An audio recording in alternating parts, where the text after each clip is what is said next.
Dr. Chuck the Science Schmuck. Synchronize. Now you may be wondering to yourself, what am I going to be doing for this video?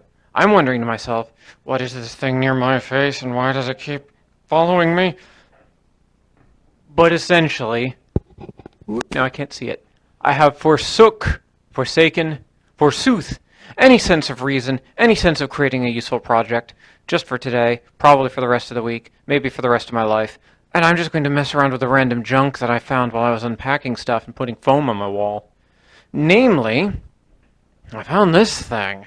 I actually found two of these, and it says Mist Maker in English, and then something else in a language I can't read. And I remembered I bought this, but I can't remember why. It's one of those weird machines to produce the illusion of fog have existed since at least the 1940s, when they were common in military applications for disguising airfields and such. This, however, works on an entirely different principle. These devices have been around for at least a few years. I've seen them in several applications for generating humidity that's then pumped into reptile habitats and such. What it is a small ultrasonic generator. That white thing you see is basically a piezoelectric membrane of some sort, from my understanding. And when powered, it vibrates at a feed far faster than human fears. A speed far faster than human ears can comprehend, but that has an interesting effect on liquid, namely on ordinary, household, not sterile water, which I have poured into a bowl, which, when I question where I got this bowl, I can't remember. But I guess I don't have a reason to remember? I don't know, I just accumulate stuff periodically. Interestingly, whoever designed this did not include a cord, they included a nub. The nub connects to this, which is an AC/DC adapter, so I'm guessing it has strong guitar riffs. It's oddly light and made in China. Caution for indoor use only. Interestingly, it appears to have a 24-volt output, which is very unusual for these types of wall wart sort of things. Where's an outlet? Do I have an outlet? Yes, I have an outlet. Ooh, it sparked. Ooh, it has a green light, and it's short. What a novel problem. It appears that they put most of the cord on the actual ultrasonic generator, which I'm assuming can go pretty deep in the water. I'm theorizing that this is a submersible piece of equipment, considering how it works. But just in case it isn't, I'll start it outside.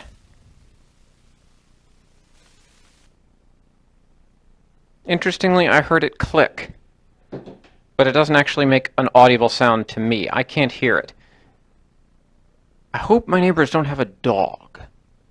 Now, if I insert this into the water, as you can hopefully see through the clear glass, it is inert. It doesn't do anything. Connecting the ultrasound should... It's getting in my coffee. Yes, it does appear to have a response. The ultrasound isn't visible here, really, aside from in the upward flow of the water. But you can see the water seems pretty agitated, so although the machine does not appear to be moving, it is causing an effect. I'm looking around for something in particular.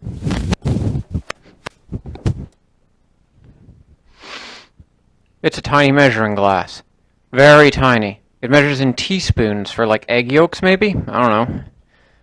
Now, in my extensive experience of eating the fog that comes off of dry ice, believe me, I've spent a lot of time trying to scoop up and eat the fog of dry ice. I've come to find that that particular type of fog, although chemically similar to this, it's just colloid water, tastes very acidic. Why? Because carbon dioxide is carbon. Well, it's carbon dioxide. So when it gets into the water as it raises up, it produces carbonic acid, like soda, and it tastes kind of sour.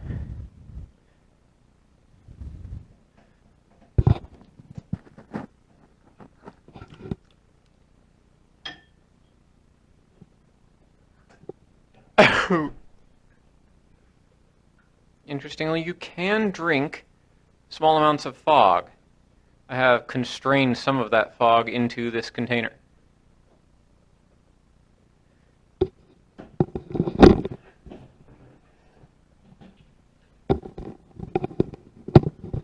Interestingly enough, it sort of just tastes like the water does, and kind of like the bowl does. It's very mild, though, like you would not know. This is also probably problematic in that the water comes out of the sink, so it should be clean. It's not sterile. If you put a non-sterile solution in there, this would be producing a highly infectious gas, so avoid doing that. I'm going to, before I get totally soaked, remove this. And I shall decant that fog. Looks like I decanted too much and the water came out. Now that's all well and good, but I'm not going to stop there. In that, I want to try to encapsulate and utilize that fog for my own purposes. To that end, I have constructed this. It is a fluorescent light tube, which I have cut in half, and put into this, this is actually interesting. This is an improvement over some of my Winogradsky designs, which, yes, it's still brewing. It's over there. I'm not doing anything yet. Nothing to see. It's still growing. Not even stinky yet. But this is I believe it's a 1 1/4 inch tube. I think it's designed to be male, so you would connect to, like, female to this, which, interestingly, acting as a female fits the clear fluorescent tube really well. I don't even need to glue that. Now, the concept here is to align that T with the ultrasonic generator so that, when connected, in theory, the tube should fill up with fog. Let's test that hypothesis.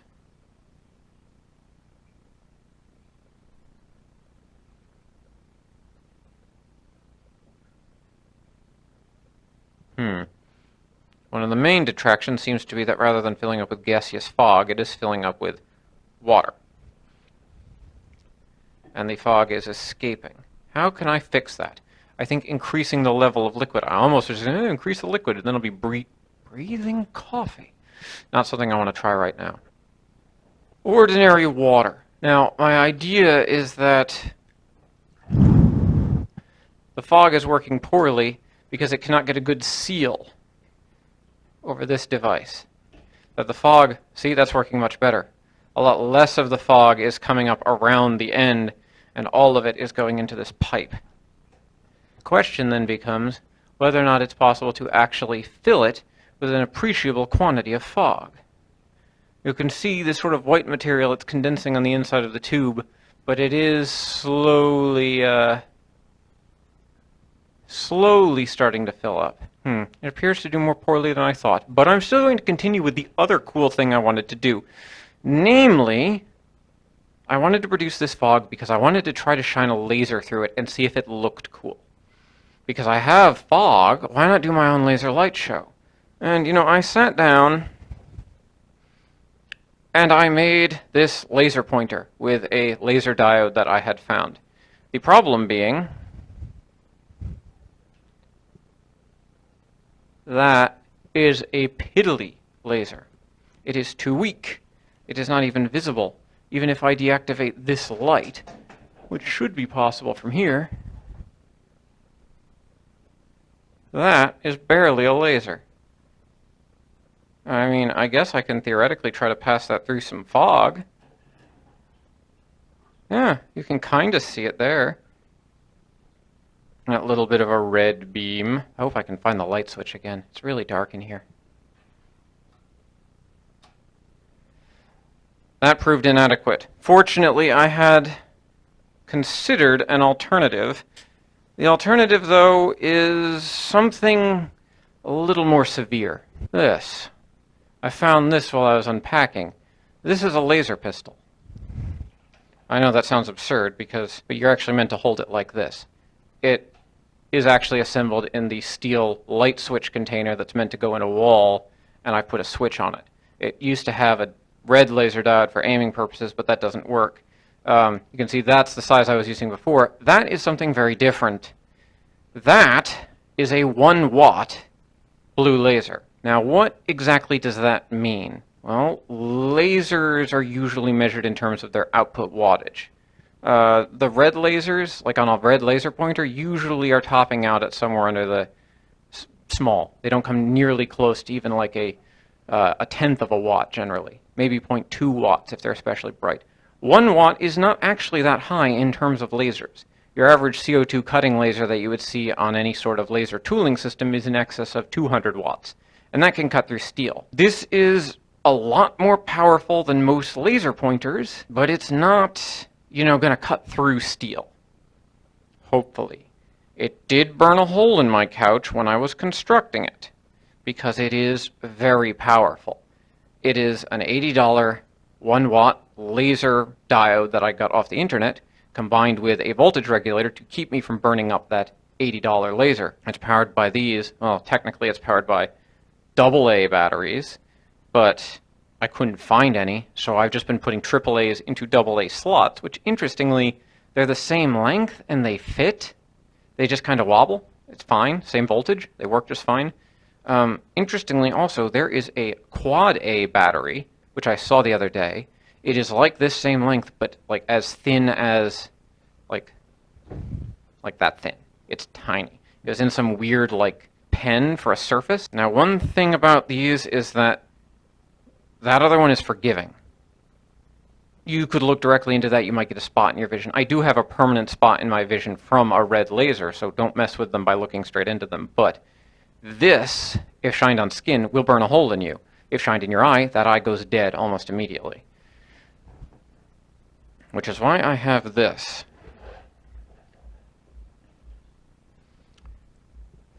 Laser glasses. Eye protection is incredibly important when doing science. This is a very particular type of eye protection. These are a specific color that blocks out specifically blue lasers. Not directly. If I shine the laser straight into my eye, I'm still going blind. But the laser tends to rebound off surfaces with brightness that would actually blind me. So long as these are on, that rebounding brightness doesn't actually affect me, in theory. I'm not taking these off until the batteries are back out of this. That's why one is outside of it. I also do not know how sensitive my camera is, and if this will just burn up the camera. I think it would if I shined it straight at the device, but I don't think it actually will side viewing. Now, it's all armed, it's triggered to that switch there. The main problem being I can't actually see the blue light this produces. All I see right now is a single frequency of red light. I've actually worn these during like 4th of July once. It was like walking through a weird, bizarre hellscape because everything is bright red. So sometimes when the laser is on, I can't actually see it very well. Although if I shine it at my desk, I should, this is a white color desk, so this is going to be real bright, theoretically. Like that doesn't look like anything at all to me. And I'm shining it at some of that black tarry stuff right now, and it's starting to smoke. Interestingly, I burned a small hole in it. The same goes for, I had my lunch for some chow mein. You can see this is a black container.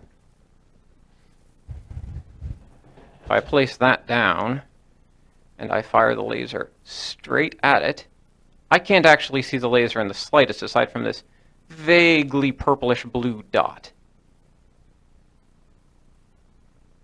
And there's some smoke rising out of that vaguely purplish blue dot. I'm closing my eyes because even with the glasses on, I don't like looking at it. And you can see I've slightly melted it.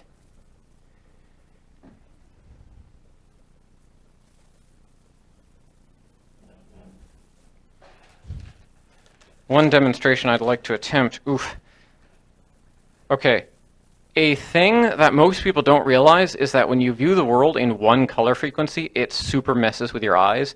If you've ever worked in a room that's lit with a single color frequency, like an all-red room, it is weird because your eyes don't fully register existence. How to describe it? It's like you can see perfectly well, but everything's not quite real. In this case, the weirder thing is that right now my eyes are compensating for the red light and shifting. So your eyes automatically shift color. If you stare at a piece of really bright construction paper long enough and then pull it away, the whole world will be a different color. If I pull these off a little, the whole world looks bright blue. Regardless, for my demonstration, I have purchased these balloons. I do not know if this will work in the slightest. This balloon to me looks black, but if I move it quickly, it looks... Oof. Oh boy. That is weird. In your eyes, the red sensing neuron is actually very similar or identical to the green sensor, which is why you get red-green color blindness sometimes. What is happening is when I move quickly or look at something white, my eyes switch from red to green. So moving, it's like when you look through those 3D glasses, everything doesn't look quite right. It's very uncomfortable, but my eyes are safe. This looks black to me. I think it's green.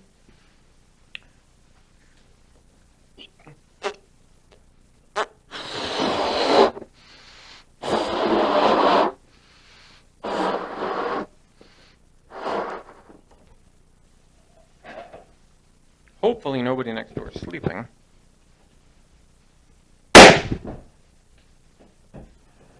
Just blew up a balloon with a laser. I feel very scientific right now. Now, what I had been hoping to do was to be able to pass the laser through the mist inside this tube and be able to visualize it in the dark. That may not be possible simply because I cannot generate enough mist. So what I'm going to do is, firstly, I'm going to cover the end of my tube so that my laser doesn't hit the wall and go behind my glasses. Second, I'm going to detach one of these. If I were to hold this here and then turn out the light,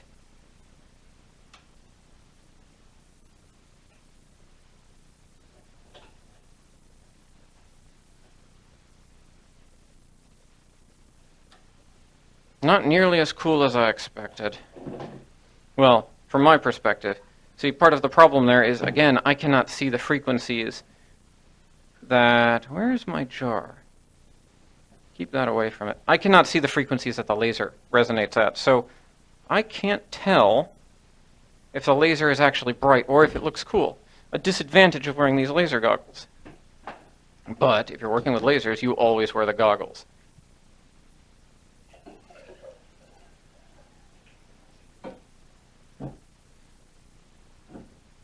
I'm sure that'll dry eventually. Lasers, water, electricity, all these things mix. Yeah, because it's so dense, the fog can't actually rise up into the tube. That's also part of the problem. But if the tube is kept relatively low, I should still be able to cast a laser through it and visualize that at least.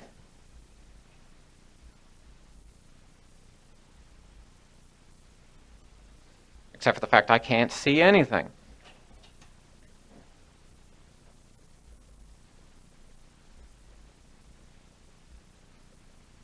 Don't want to start a fire, though. So we're at a bit of an impasse with that. But I got to play... I'm getting wet. I'm getting wet.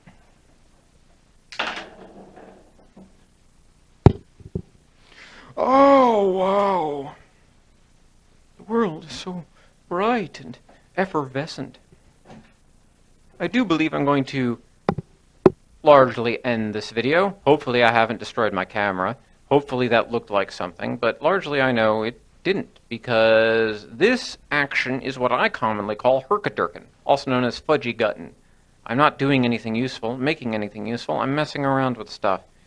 So, because that will... Oh, that's a wet battery. Kind of feel bad purchasing a balloon just to pop it. It feels like the balloon didn't fulfill its goal, but I think, hopefully, for the sake of that balloon sacrifice, I will still post this video even though I've done absolutely nothing of use over the last 15 minutes. Whether you watch or not is entirely up to you. Hopefully.